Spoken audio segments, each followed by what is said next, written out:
सम्मानित मंडल के सम्मानित अध्यक्ष श्री पद्म सिंह चौहान जी और ये सारी मंडली जिस प्रकार प्रतिदिन तैयारी करवाते हैं, सांस्कृतिक और सनातनी विधि में शामिल होते हैं, ये एक अच्छी और सकारात्मक प्रेरणा देती है।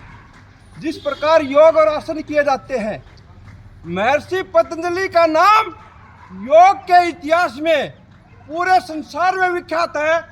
आचार्य रामदेव ने योग का विकास करके विश्व पटल पर 21 जून को माननीय प्रधानमंत्री नरेंद्र मोदी के प्रयासों से 21 जून से योग को अंतर्राष्ट्रीय दिवस घोषित किया। उसी सनातन परंपरा को मजबूत करते हुए चौहान साहब की टीम, टोली और मंडली चल रही है।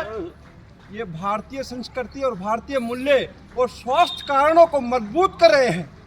आज अगर खर्चा होता सबसे ज्यादा परिवार के अंदर तो चिकित्सा कारणों से होता है। हमारे ये बुजुर्ग जवान, नौजवान और लोगों को भी एनर्जी देते हैं। जिस दिन हम आते हैं, हम दूसरे फील्ड्स में जाते हैं, राजस्थान और पंजाब के एरिया में जाते हैं, स्टूडेंट्स को लेने जाते हैं, तो ये सकारात्मक ऊर्जा मैं यहाँ से लेके जाता हूँ, ये सनातनी विचार मैं यहाँ से लेके जाता हूँ। भिवानी जो मंदिरों का शहर रहा है, विश्व पटल पर देख लो, हरियाणा लेवल पर देख लो, और हरियाणा जिले की मैं तैयारी करवाता हूँ।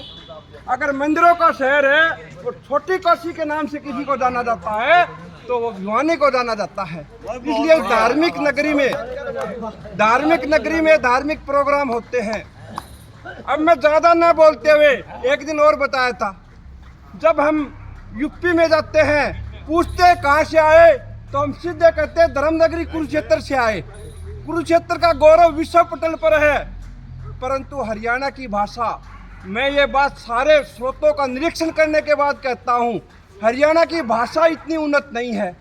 जब हमारा कोई व्यक्ति यूपी में काम करता है, गाजियाबाद, नोएडा में काम करता है, तो हमारी भाषा पर और लोग डरते हैं, उसको डायरेक्टली नहीं कह सकते।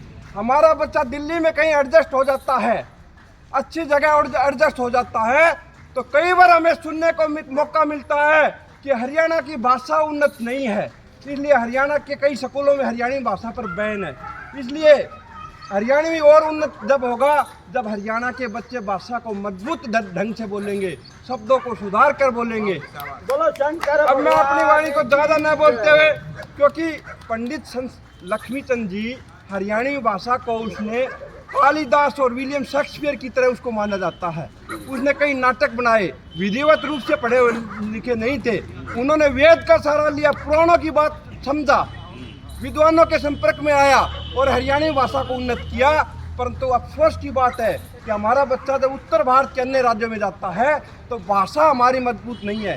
खेल के क्षेत्र में नाम है भिवानी, छोटी काशी, खेल के क्षेत्र में विश्व पटल पर भिवानी का नाम है, परंतु भाषा की उन्नति कई बार मैं अब ज़्यादा न बोलते देखता हूँ कि हरियाणा का बच्चा अफसर बनता है तो भाषा के मामले में मार खा जाता है। इसलिए हरियाणा के लोग हरियाणी भाषा को मजबूती के साथ बोले, शब्दों को सुधार कर बोले, सभ्यता के साथ बोले। इसी वाणी को मैं यहीं विराम देता हूँ। बहुत बहुत धन्यवाद। शंकर भगवान की